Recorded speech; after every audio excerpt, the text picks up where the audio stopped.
Oke Bu Sinta, hari ini kita melakukan praobservasi sebelum kita menjalankan supervisi nanti ke kelasnya Bu Sinta.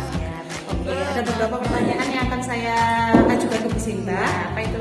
Untuk yang pertama, ini nanti pembelajarannya untuk kelas berapa? Kelas 11. Oke, untuk kelas 11, mata pelajaran bahasa Indonesia. Oke, tujuan pembelajarannya apa Bu Sinta? Untuk yang sekarang belajar mengenai ceramah ya, kebetulan ini kita bermakna ya. Kemudian yang kedua, siswa mampu untuk berceramah di depan umum. Oke, berarti tentang teks ceramah ya? Ya. Selanjutnya Bu Sinta, untuk area pengembangan yang hendak dicapai oleh Bu Sinta apa dalam dirinya Bu Sinta sebagai seorang guru? Di sini kan saya sebagai fasilitator ya, berarti apa yang dicapai dari saya yaitu sesuai dengan tujuan pembelajaran tadi, anak-anak mampu untuk berbicara di depan yang merdeka dan belajar. Berarti lebih tentang pembelajaran yang berguna pada siswa ya, tentang dirinya mereka untuk bisa berbicara di depan umum, Ya, percaya diri percaya diri mereka. Selanjutnya Bu Sinta, strategi yang sudah dipersiapkan Bu Sinta untuk nanti masuk ke kelas 11 ini apa Bu Sinta? Di tes ceramah ya ini. Yang pertama untuk pembelajaran ini saya memberikan kepada siswa tentang potongan atau kumpulan dari isu atau masalah yang akan diangkat menjadi ceramah. Kemudian yang kedua membuat kerangkanya ya, baru dirangkai sesuai dengan sifat dan bahasannya.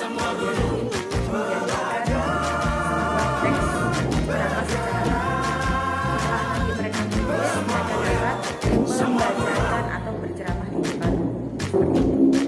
Berarti akhirnya mereka berceramah di depan umum satu persatu. Ya, secara bergantian. Mungkin menurut Bu Sinta sebelum masuk ke kelas ya, kendalanya yang mungkin akan dihadapi apa ya? Kalau dari saya sendiri mungkin ya mengkondisikan kelasnya ya, karena untuk ceramah sendiri itu kan sesuatu hal yang membosankan. Makanya sebelum menulis itu anak-anak saya berikan stimulus supaya nanti hasil ceramahnya itu tidak monoton dan audiens merasa dengan ceramah.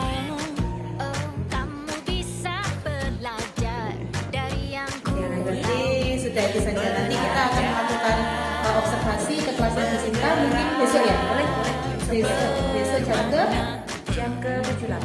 Oke, berarti besok kita akan masuk ke kelasnya Bu Sinta tentang siswa mampu berceramah di depan umum. Seperti itu. Oke, terima kasih Bu Sinta untuk hari ini untuk percakapan setelah observasi seperti sebelumnya. Terima kasih Bu Sinta.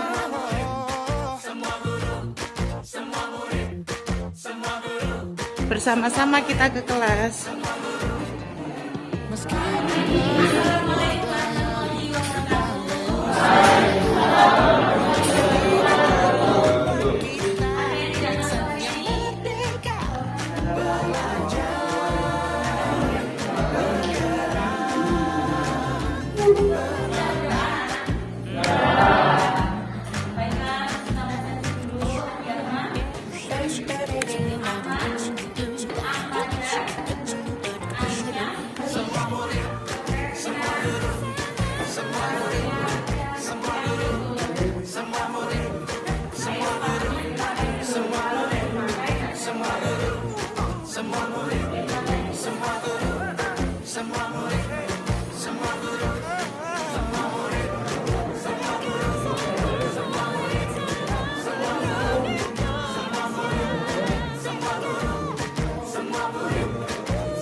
Remedi yang maju. Yang belum maju siapa? Rama.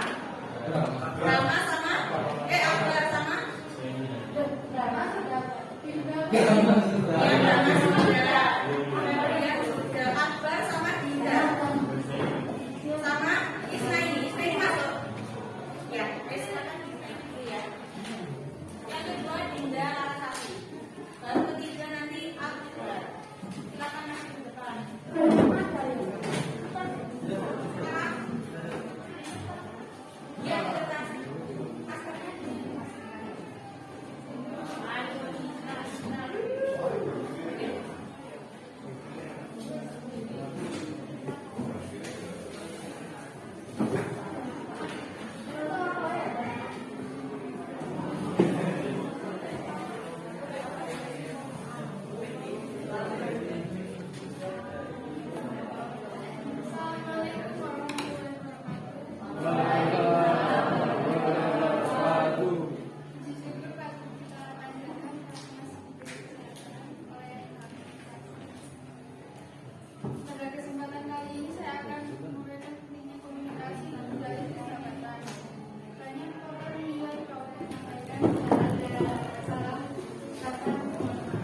Waalaikumsalam warahmatullahi wabarakatuh.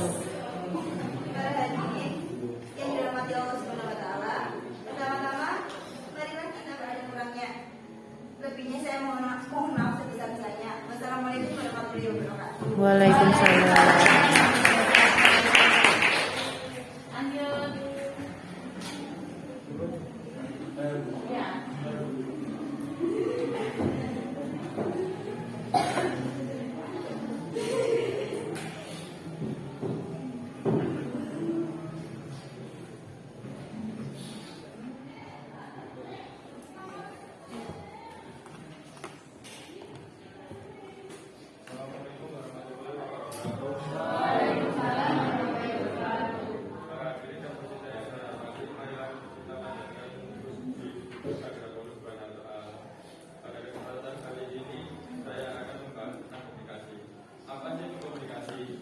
Kalian pasti sudah tahu apa itu komunikasi.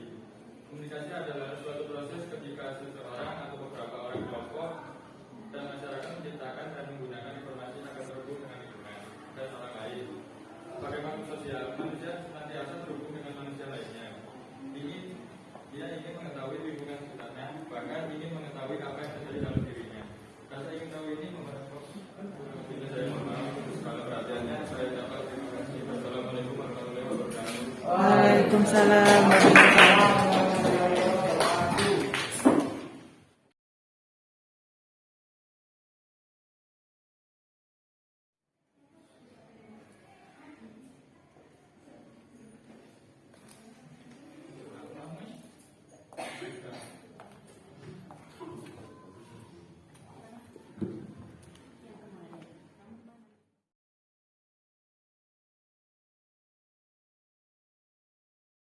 Oke, assalamualaikum Bu Sinta. Salam Bu Elvi. Oke, Bu Sinta. Tadi Ya. kita sudah menjalankan observasi, supervisi tentang pembelajarannya Bu Sinta, yakni berceramah Ya, di depan berceramah di depan kelas. kelas. Ya, gimana nih refleksinya Bu Sinta terhadap pembelajaran yang dilakukan tadi? Untuk refleksi pembelajaran ceramah sendiri, tujuannya itu kan untuk melatih anak-anak lebih percaya diri menghadapi orang banyak gitu loh, intinya bisa berbicara di depan umum. Nah, kendalanya itu banyak sekali.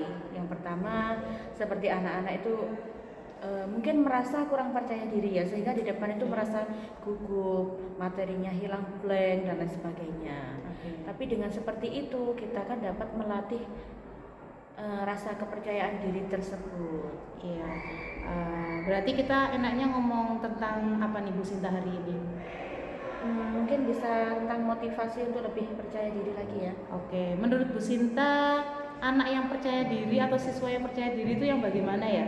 Kalau menurut saya, sesuai dengan pengamatan yang ada, anak yang percaya diri itu adalah anak yang mampu berada di depan kelas. Dia berdiri saja di depan itu sudah menunjukkan rasa percaya diri, apalagi dia bisa berbicara di depan umum seperti itu. Oke. Kalau mungkin ya sebagai anak-anak, menurut Bu Sinta kendalanya untuk lebih percaya diri atau mereka kurang percaya diri itu kendalanya apa? Banyak sekali Bu ya. Kalau saya lihat dari penampilan anak-anak itu, yang pertama dia merasa saingan saya tuh lebih bagus sebelumnya ya. Yang kedua, penguasaan materinya mungkin mereka kurang. Kemudian yang ketiga, dia merasa sangat berkecil hati ketika melihat temannya lebih bagus di atasnya seperti itu. Oke, Bu Sinta, kita kan sebagai seorang guru ya Bu Sinta, Bu Sinta khususnya mempelajari atau mengajarkan kepada anak-anak bahasa Indonesia. Iya. Nah, cara-cara yang bisa dilakukan Bu Sinta agar mereka lebih percaya diri itu gimana? Khususnya berbicara di depan orang banyak. Iya. Contohnya kemarin ya Bu Elvi, ini ada salah satu siswa yang merasa minder kalau berbicara di depan temannya sendiri, tapi dia merasa percaya diri dan sangat percaya diri ketika dia berbicara kepada adik kelasnya. Nah, itu yang saya amati, itu dia memang merasa apa ya, kalau bahasa gaulnya introvert ya Bu ya. Dan di kelas itu kebanyakan dia tuh sering diam, sosialisasinya kurang. Kalau saya sendiri menanamkan kepada dia, yang pertama saya memberikan semangat. Saya meyakinkan dia bagaimana caranya supaya dia bisa dan mampu berdiri di depan teman-temannya. Kemudian yang ketiga, saya suruh dia berlatih. Sebelum dia berbicara di depan umum, dia berlatih di depan cermin terlebih dahulu. Seperti itu. Tadi kan ada yang memberikan semangat kepada anak-anak. Iya. Cara memberikan semangatnya Bu Sinta kepada anak-anak itu gimana Bu Sinta? Kalau saya memberikan semangat, apalagi jam pertama ya Bu Elvi, biasanya kita akan membangun konteks ya terlebih dahulu. Kalau jam pertama itu biasanya saya ajak menyanyi, itu yang pertama ya.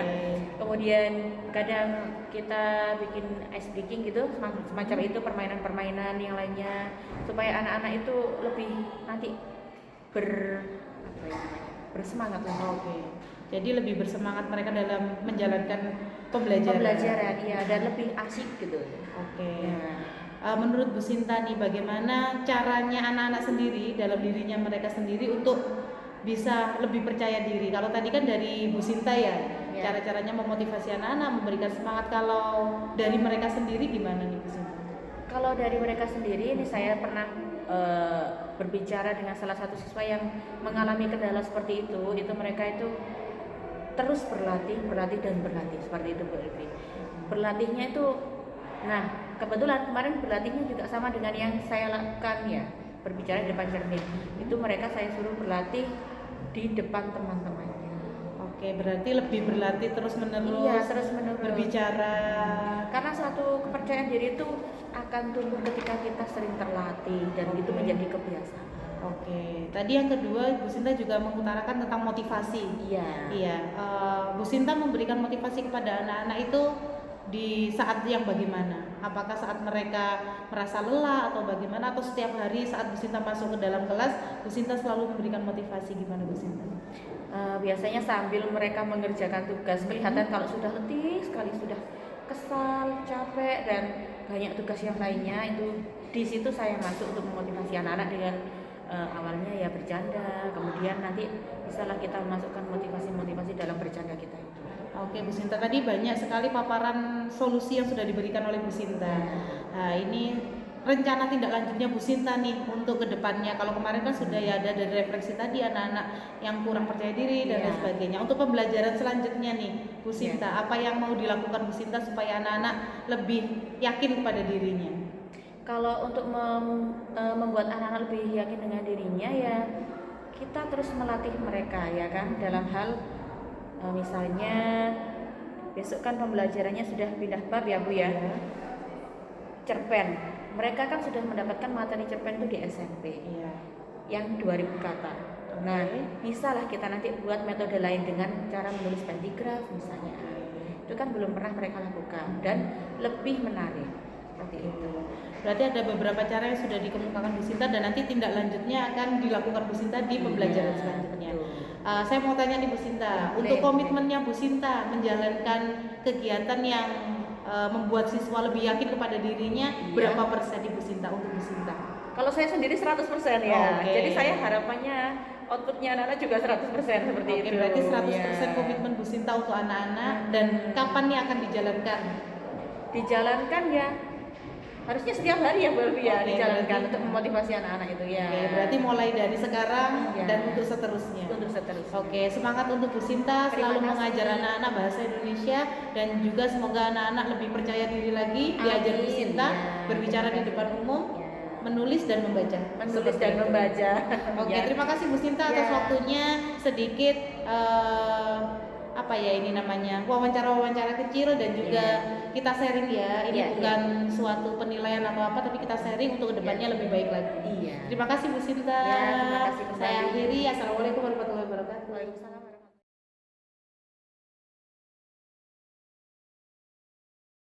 Assalamualaikum warahmatullahi wabarakatuh. Perkenalkan, nama saya Sinta Fedarana.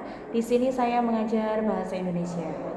Saya merasa sangat senang karena bisa bertukar pendapat ya, bukan bertukar pendapat ya, lebih tepatnya sharing ya, tentang bagaimana kita memotivasi siswa dalam belajar, tentang bagaimana kita menumbuhkan rasa percaya diri kepada anak-anak untuk berbicara di depan kelas, kemudian motivasi dalam belajar dan lain sebagainya. Yang saya rasakan saat di coaching adalah saya merasa senang karena saya merasa tidak terhakimi ya, karena biasanya penilaian itu berbentuk angka ya, dan ini kita bisa sharing secara langsung terhadap rekanan kita seperti itu. Di sini saya yang mengutarakan permasalahan dalam pembelajaran, tetapi juga saya sendiri yang menemukan solusi terhadap masalah tersebut. Sehingga saya lebih termotivasi lagi untuk membuat pembelajaran tersebut menjadi aktif dan asyik. Sekian dari saya. Mohon maaf bila ada salah kata. Wassalamualaikum warahmatullahi wabarakatuh. Waalaikumsalam Sampai jumpa warahmatullahi lagi.